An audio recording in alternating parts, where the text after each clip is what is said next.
Good morning, students. These days we were discussing about the British activities to control the Indian society, the political setup of India. Today we will discuss about one section of Indian society, that is the tribal people. Human beings have started their life in the forest. So, after harvesting the food, he used to eat and he used to take a rest, hunt the animals. Later on, an improvement in his lifestyle has brought the invention or discovery of agriculture. Agriculture has given a chance for the human being to have a settled life. And some people started to have a permanent settled life and they did not move away from there and they progressed from that position.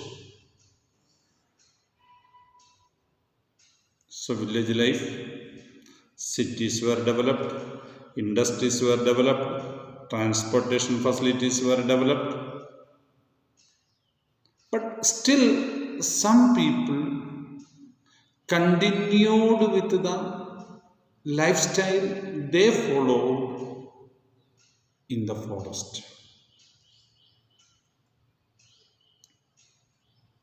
Some of the people, they were only harvesting or doing hunting and collecting the naturally available materials. They never went for agriculture.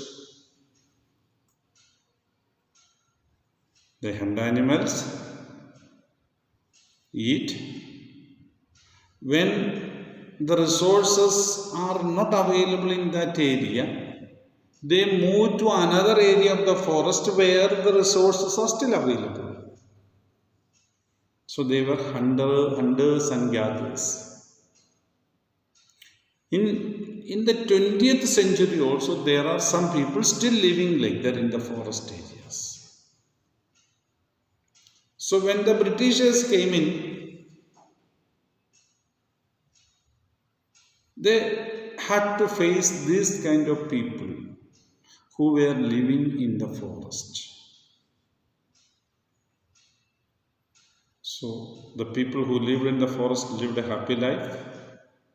They hunted. Some of them did agriculture.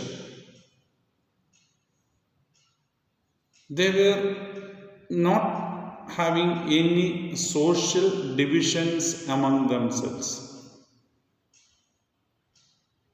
They had no systematic education.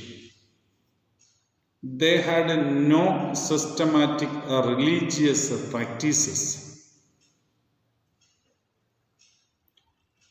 So that society hunted the animals, and some of them were doing farming activities. So the method of cultivation they followed, we call it shifting cultivation.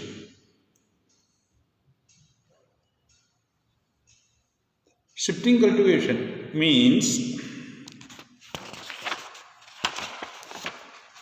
or jhum cultivation means,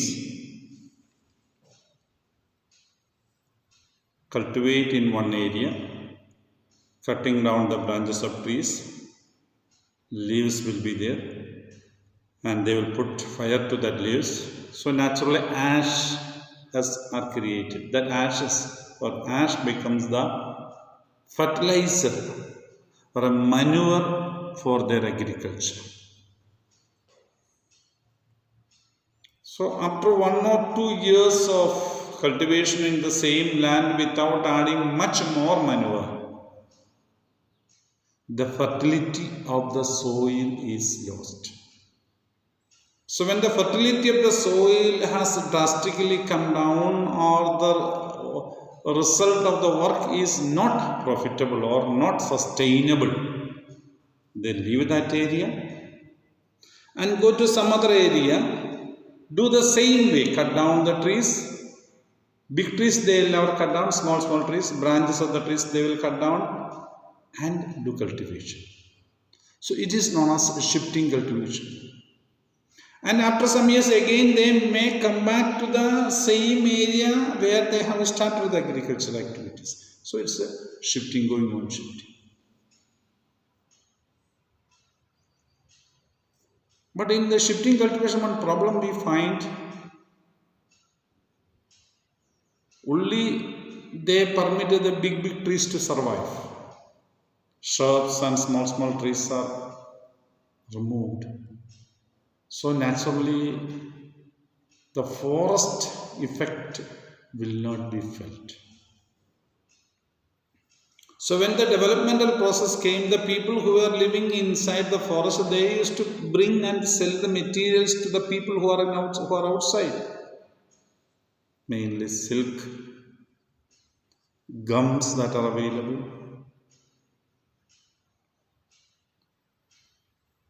honey that is available, and even timber cutting they were expert. So when the government came into conflict with them, government made them not to enter into the forest, not to cut down the trees, not to do the agriculture, not to do the shifting cultivation. Naturally, the people who were doing all these things were so much unhappy. Government made rules and regulations for them. And government told them, you come out and live outside. They had come out. They were getting very less salary or less income or less wages from the work they do. With that they tried to survive. But it was not possible. Many of them became the workers in the road making. Many of them helped the government to cut down the trees and load them and let the trees be taken out. For all those things they helped. Some of them did not. So when there was a friction between the government and the tribal people,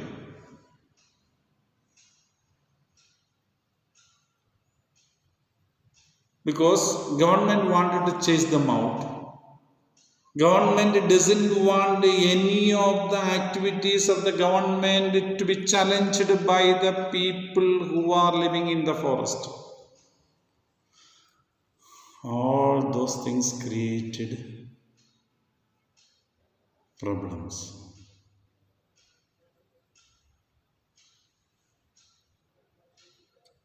So, some of the leaders of the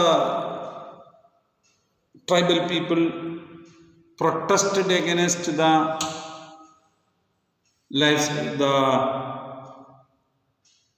effort of the government to remove them from the forest areas.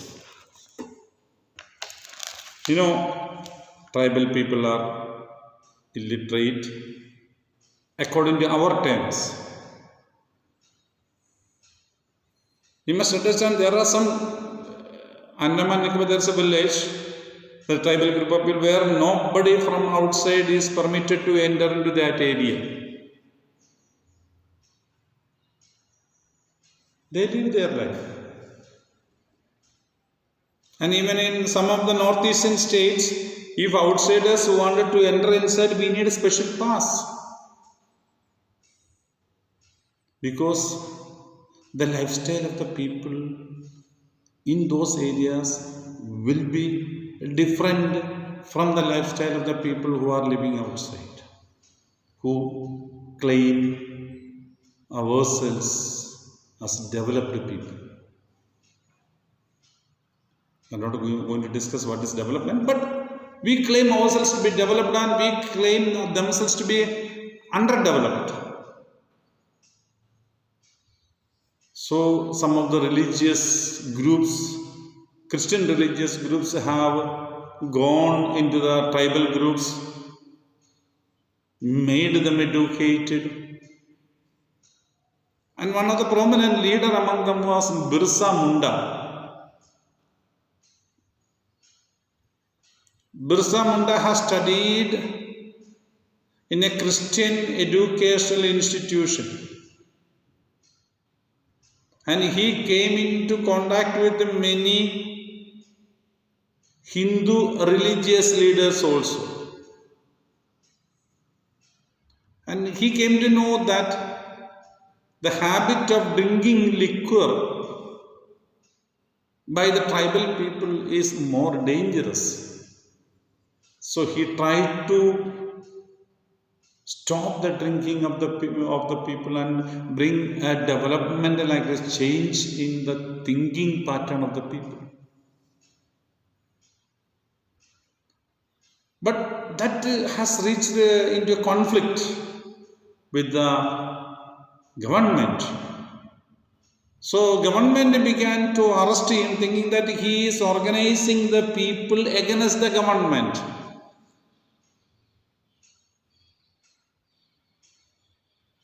Because the tribal people were not happy with the outsiders who are going into the tribal areas and disturbing their lifestyles. In India, we have got so many tribal population.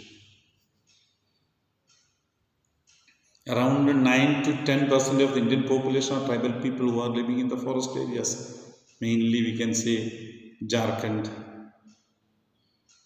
Chhattisgarh, these states, even Madhya Pradesh. All states are having some tribal people. The northeastern areas.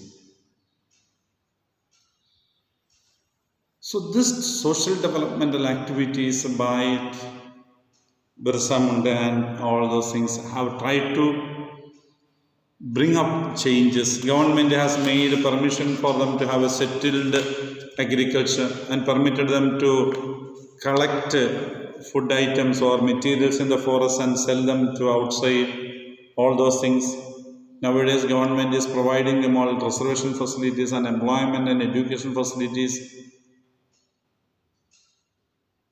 So all those things government is trying to bring them to the social setup of. But Britishers were not so much cooperating with them, were not helping them. There was a friction between British government when they passed forest laws supporting for British activities. That led into the conflict of the tribal people with the British. So that's what we must understand about the tribal people. So they came out in the streets, they began to work for the different people, get earnings later. Little problems were faced by them. They don't know the language, the style of the people, the thinkings of the people, a lot of problems they had. So that is what the tribal setup of India that we see. So in this society, all the people in India, tribals were unhappy, rulers were unhappy, farmers were unhappy, traders were unhappy. All sections of the Indian society were unhappy with the Britishers. So that unhappiness led into the revolt. That we will see tomorrow. Thank you very much.